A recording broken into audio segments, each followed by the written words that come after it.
someone sneezes, we say, which really these days means, I hope you don't get me sick, and we usually say it taking steps back, right? But it was once believed that during a sneeze, the soul could exit through the body, causing ill health. So folks said, God bless you, to ward off this danger.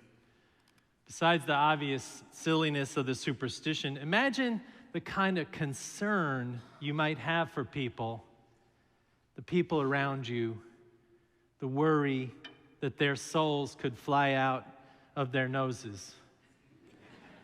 Having a prominent nose, I think you should worry a little more for me. But imagine the worry that your friend or neighbor or the person sitting next to you in church or on an airplane, the kind of worry you'd have if you thought their soul could be lost. That deep concern about each other is something I wish on all of you. As if we walk around the world pondering the souls of others, and I don't mean I'm praying for your soul in that Texas kind of way, but rather I am thinking about the deep concern I have for you, then we will be better for it. That is the kind of community I believe that we are building here in this church, holding each other's wellness, holding it beyond the next thing we might say is, you should try this medication, or you should go to my doctor. But rather, I care for who you are with a true sincerity. That's something we can all work on, I think.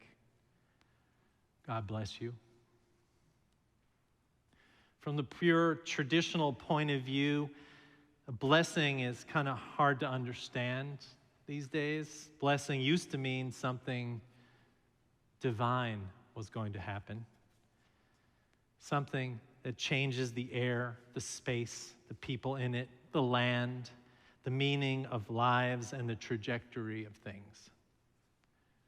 As a clergy person, I have been called on to do just that. I have blessed new homes. I have dedicated children on this stage and new members. I have blessed members of this church dying slowly at home. I have blessed AIDS patients and their families at San Francisco General Hospital in the mid-90s. I have been asked to bless meals at friends' homes, wedding couples at the altar, new ministers entering the church service of the church, city council meetings, and political appointees. I have blessed patients about to have abortions in the clinic where I used to give my time. I have blessed you every time I have preached here over 22 years with a benediction that you know by heart if you've been attending.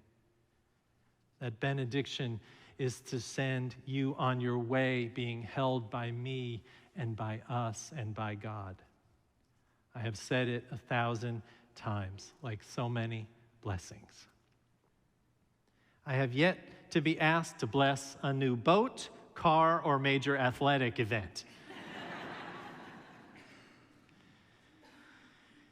When I served my church in Boston before coming here a long time ago, I had a man who attended my church. By today's standards, he would be considered developmentally challenged. He sang at the top of his off-key lungs. He dragged his dirty feet down the middle aisle of this upscale, historic church. And he was late for every Sunday worship, and he came all the way down and sat right in the front, beaming a big, jolly smile at the preacher. And every Sunday after church, he came to me in the line, and he said, "Father, Father, bless me." And he stood in front of me with his head bowed and his eyes closed. And I did just what he wanted. I blessed him every Sunday. I put my hand on his head and said a blessing. And the Sunday before I left to come here to Texas, the same thing happened. he shuffled out of church and into line, and he came and he said, Father, Father, bless me. And he put his head down and closed his eyes, and I touched him and I gave him a blessing. And when he opened his eyes, I held him and said, I want you to know that all these weeks you have blessed me. He smiled, his big, toothless grin, and said, bless you, and shuffled out. But his blessing was being one of my most faithful parishioners in that crusty Bostonian church. A person who showed up without pretense, full of joy and gratitude. I have also received other blessings in my life. I received my grandfather's blessing at my wedding. In his own way, he took Marianne and I aside and told us how thrilled he was, which was a long way for him to come, given that he refused to attend my parents' wedding because my mother was not Jewish. And I have been blessed by the Dalai Lama. This thread that I wear in my stole was blessed in the hands of the Dalai Lama. And these threads that are on the bottom of my stole in the mountains of where my call were threads that were on the prayer shawl of my grandfather, and I think of his father before him, the Jewish prayer shawl. And so I feel blessed by my ancestors every time I put this stole on. And I'm guessing that you have also been blessed, even if you didn't notice. In so many casual ways, from the have an amazing day from that insurance agent on the other end of the phone, to God bless you from the grocery clerk. That happens in Texas. For those of you who are online and don't know that, that happens all the time. Or it comes in the simple act of kindness, or someone noticing you when you really needed it. It happens in the blessing of a parent on a sick child, or in some ways in being forgiven or accepting of forgiveness. Because blessing can change who you are. One of the main characters in the Bible for this issue of blessing that we're talking about in this sermon series of rituals that ground us is Abraham. In our reading, he and Sarah are told by God they will have millions of descendants like the stars in the sky. Without any proof, he believed what God told him. He didn't have to do anything but believe. Now, I know this story can be used by some in Israel today to perpetuate domination rather than cooperation. It perpetuates also the idea of that religious idea that a little faith goes a long way, that mustard seed kind of stuff. The promise that you can do anything and God will give you what you need if you just believe. To me, that seems like a setup. If you just have a little more faith, no problems will occur in your life. Is that true? No. I'm guessing most of you rejected that and found your way here. We aren't the have a little faith and all will be well kind of people. But the truth in this story is that there is a deeper thread than both of those interpretations. Abraham wasn't all that faithful. Abraham had a vision. The word came to him. The first word was, do not be afraid, which means that Abraham was afraid. He was living out in the desert, a long way from Whole Foods and internet access. He was just hoping and praying that all things for him and his elderly wife would go smoothly. They had few resources or any sense of security or safety. So the story goes, God says to Abraham, don't be afraid. You will have a lineage. Of course, Abraham's first response was, what will you give me? Which, if we're honest, is a little petty if you're talking to God. Don't respond that way. But then God says, come out into the air. Step out into the desert. Come out from your tent and the shelter and what gives you a sense of security. Come out into the open. The stars are shining bright. And if you can imagine the world 10,000 years ago, there's no artificial light to hem back the darkness. And Abraham sees the colors of the stars and the millions of shapes and constellations and swirling rivers of light against the darkness. And God says, count them if you can. What God was saying to Abraham and to us through this ancient story that never happened and was never meant to be thought of as literal was, look up. You aren't in control here. As many stars that you can count is how much you don't understand about life and the world. The meaning of this moment for us and for Abraham is rest in the world's swirling activity. Let the world happen a little. And when you catch your breath, count your blessings, not your curses.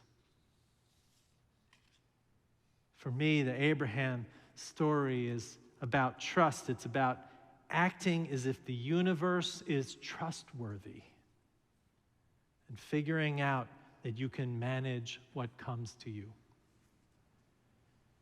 And that is what this church is about, that kind of message that says life is hard and hard to understand, so rest in it. Let the world happen a little. You are held in a love, they sang. And when you catch your breath, count the blessings, not the curses. Whether the risks you take in trust are on God or the person sitting next to you, the same thing is true. Life is a gamble. Being strengthened for the journey is what keeps us going. Blessings are important to seal the bonds that we have with one another and help us to see one another, to show each other that we care. Blessings can happen in everyday moments also. Moments we don't control or deliberate on. Moments that show us visions of who we can be as a human population. Naomi Shihab Nye, the poet, in one of her poems tells a story of blessing. She says that one day she was at the Albuquerque airport. After learning her flight was delayed, she heard an announcement that said, if anyone in the vicinity of gate A4 understands any Arabic, please come to the gate immediately. She says, well, one pauses these days when you hear that kind of announcement. But that was her gate, so she went there, and an old woman full of traditional Palestinian embroidered dress, just like her grandmother wore, was crumpled on the floor and wailing. Help, said the flight agent. Talk to her. What is her problem? We told her the flight was going to be late, and she did this. And so Naomi Shihab Nye stooped and put her arm around the woman and spoke in Arabic. The minute the woman heard the words that she understood, she stopped crying. She thought the flight had been canceled. She said, no, we are going to be okay, she said. The woman said, I had to be in El Paso for medical treatment. No, we will be okay, she said. And then she said, who is picking you up? Let's call him. And they called the woman's son, and Naomi spoke to him in English. And then, just for fun, they called the other son. And then they called Naomi's father, and the woman and her father spoke in Arabic, and then they found out that they knew 10 people in common. And then she thought, just for the heck of it, let's call some more people. So she put some Palestinian poet friends of hers on and let her chat, and 2 hours went by with the woman.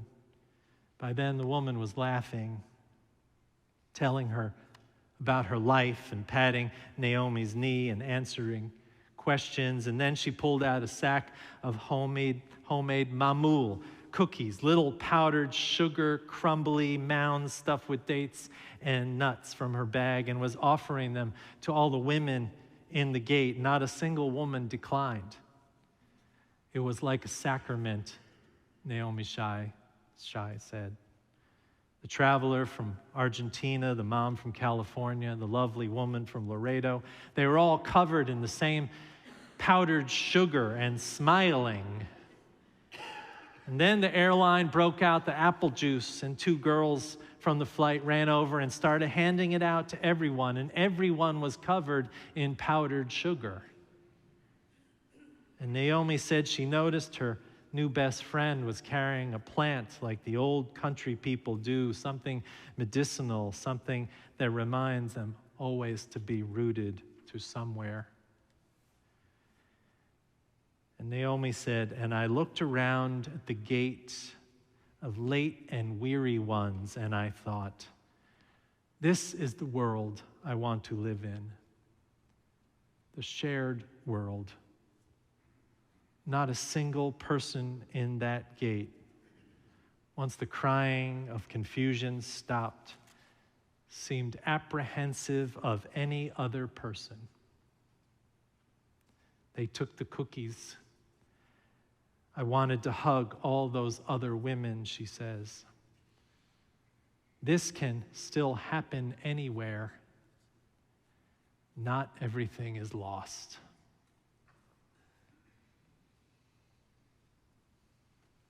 I love that story. And I want to say to you, if you comfort or notice another who needs comforting, if you revere the world and something tells you that this is making you want to be a better person, if you create a community out of pain and everyone is covered in powdered sugar or just a couple people feel better about their lives, that is blessing. Blessings change the air and the space and the people in it and the land and the meaning of lives and the trajectory of things. And if you don't think you can bless someone, then go practice. Reach out to someone who needs a blessing, or just pronounce a silent blessing over someone you see. The world needs us to bless one another. If you pronounce silent blessings and pay attention to what happens in the air between you and everyone around you. The world needs us to bless things and people because there's a shortage of people willing to kneel wherever they are and recognize the holiness holding us all in its bony and tender hands. That we are able to bless one another at all is evidence that we have been blessed, whether we can remember it or not. That we are willing to bless one another is a miracle in itself. So, friends, I say to you, you are blessed whether you know it or not. Give and receive blessings today, and you will find that it'll change your life and others. God bless. God bless you. Gesundheit, and go forth and do likewise. Bless each other in the world. We need it. Amen and amen.